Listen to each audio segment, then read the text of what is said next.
Hello medicos, welcome to Medic Talks. So today we will discuss about pneumonia. Pneumonia is infection of lung parenchyma. हमारे फेफड़ों की tissue में जब infection हो जाता है तो उसको हम कहते हैं न्यूमोनिया. नाउ न्यूमोनिया वायरसेस और डिफरेंट बैक्टीरिया की वजह से हो सकता है. न्यूमोनिया कैसे हो सकता है? इन्हेलेशन, यानी कि इन्हेल कर लिया कोई ऐसा सब्सटेंस या फिर ऐसा वायरस या बैक्टीरिया इन्हेल हो गया.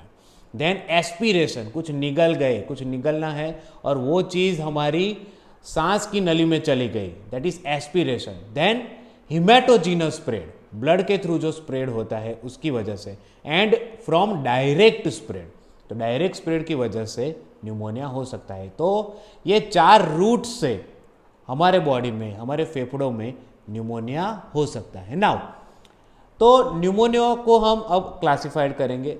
तो pneumonia can be classified as community acquired और pneumonia due to droplet infection. अगर कोई पेशेंट को न्यूमोनिया हुआ है और अगर वो कफिंग करता है, उसको स्पूटम आता है और वो किसी के सांस में चला जाता है, अगर वो कफिंग करता है और उसके कांटेक्ट में कोई पर्सन है, तो इसकी वजह से pneumonia is a contagious disease, तो उसकी वजह से न्यूमोनिया हो सकता है.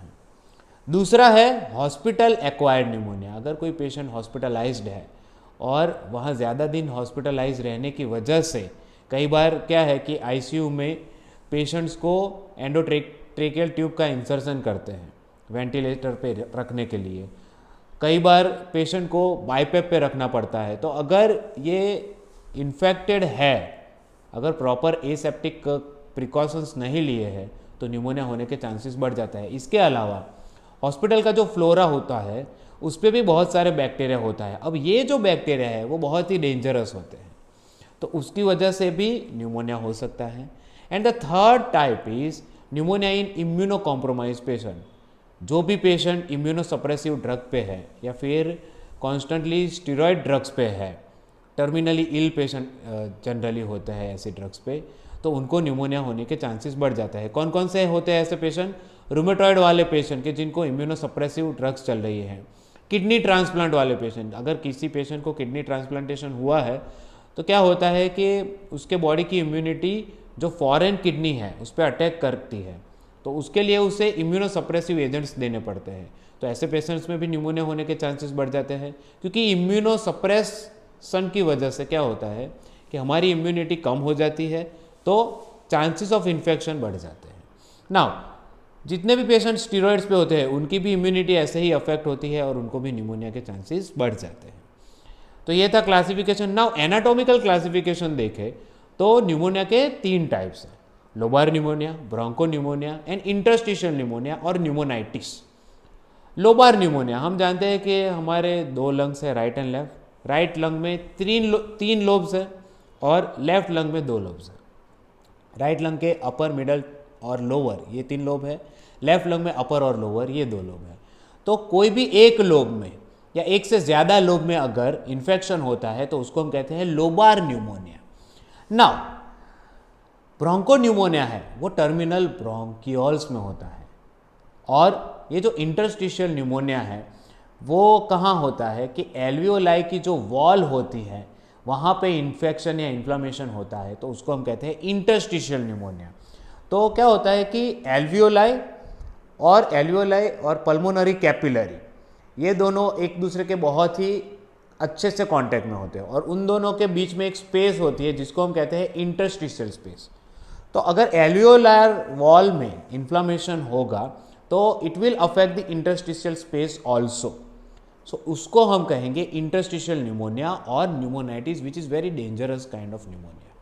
तो अब हम बात करते हैं न्यूमोनिया के साइन एंड सिम्टम्स की. तो चीफ साइन और symptom is fever with rigors, बुखार होना कपकपी के साथ. तो fever with rigor is a specific symptom of pneumonia. Then कई पेशेंट को ड्राई कफ होता है, कई पेशेंट को प्रोडक्टिव कफ होता है, यानी कि स्पुटम भी आता है. ये स्पुटम येलो या ग्रीन कलर का भी हो सकता है. चेस्ट में टाइटनेस लगना, कई बार ब्रेथलेसनेस होना, हेडेक होना, देन एब्डोमिनल पेन होना, वॉमिटिंग होना, देन बॉडी एक होना, ये सारे न्यूमोनिया के लक्षण हैं. नाउ तो न्यूमोनिया को हम कैसे डायग्नोस कर सकते हैं? सिम्टम्स अगर पेशेंट लेके आता है, fever with rigors and all this symptoms, तो हमें उसको डिफरेंशियल डायग्नोसिस करना पड़ता है। हम जानते हैं कि फीवर विथ राइगर्स बहुत सारे और कॉजेज़ की वजह से भी आ सकता है, जैसे कि urinary tract infection, then malaria, then अगर बॉडी में कहीं भी एब्सेस हुआ है तो भी फीवर विथ राइगर्स हो सकता है। तो first is from history of the patient, okay. Then laboratory investigation, अगर हम सीबीसी कराते हैं तो अगर वायरल कॉजेज़ की वजह से न्यूमोनिया हुआ है तो डब्ल्यूबीसी काउंट कम होगा, और बैक्टीरियल कॉजेज़ की वजह से अगर न्यूमोनिया हुआ है तो डब्ल्यूबीसी काउंट हाई होगा। नाउ हिस्ट्री और सीबीसी ये दोनों पे से हम जनरली न्यूमोनिया डिटेक्ट कर सकते हैं, लेकिन कन्फर्मेशन के लिए हमें रेडियोलॉजिकल इन्वेस्टिगेशन भी कराना चाहिए। तो इसके लिए हम करवाते हैं chest x-ray PA view, posterior anterior view. तो अगर लोबार न्यूमोनिया होगा तो हमें कॉन्सोलिडेशन दिखाई देगा, कोई भी एक लोब में कॉन्सोलिडेशन दिखाई देगा। अगर ब्रोंको न्यूमोनिया है तो पैचेस दिखाई देंगे, डिफरेंट पैचेस दिखाई देंगे। और अगर इंटरस्टिशियल न्यूमोनिया है तो टिपिकल हनी कॉम्बिंग जैसा दिखाई देगा। इसके अलावा अगर हम सीटी स्कैन कराते हैं तो उसमें भी लोबार न्यूमोनिया में एक लोब में कंसोलिडेशन दिखाई देगा, ब्रोंको न्यूमोनिया में पैचेस दिखाई देंगे, और इंटरस्टिशियल न्यूमोनिया में हमें हनी कॉम्बिंग देखने को मिलेगा। तो इस तरह से हम न्यूमोनिया को डिटेक्ट कर सकते हैं।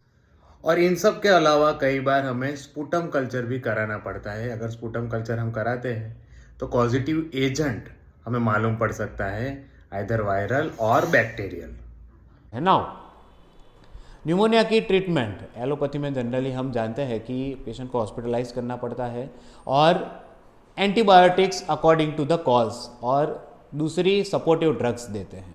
नाउ न्यूमोनिया के लिए होम्योपैथी में कौन कौन सी मेडिसिन है? तो लोब वाइज अगर हम देखें तो राइट अपर लोब के लिए arsenic alb and calcarea carb, then right middle lobe के लिए calcarea carb and sanguinaria, right lower lobe के लिए bryonia, lycopodium, kali carb, merc sol and chelidonium, left upper lobe के लिए mercurius, sulphur, tuberculinum, theridion and arsenic alb, और left lower lobe के लिए natrum sulph, रूमैक्स, phosphorus और सिफिलिनम, ये सारी ड्रग आती है। इसके अलावा सिम्टम वाइज अगर देखने जाए तो एकोनाइट जब सडन और वायोलेंट अटैक होता है तब यूज होती है due to exposure to draught of air. Belladonna अगर सीवियर कंजेशन हो गया है और फीवर बहुत ज़्यादा है तब दी जाती है। फीवर अगर बहुत ज़्यादा है तो हम यूपेटोरियम भी दे सकते हैं, इपिकेक भी दे सकते हैं। इपिकेक में high grade fever as well as cough देखने को मिलता है। नाउ इसके अलावा फीवर के लिए जो भी मेडिसिन है होम्योपैथी में वो भी हम दे सकते हैं। सो इतनी सारी मेडिसिन हैं न्यूमोनिया के लिए। So hope you like my lecture. Please like, share and subscribe my YouTube channel Medic Talks. Thank you very much.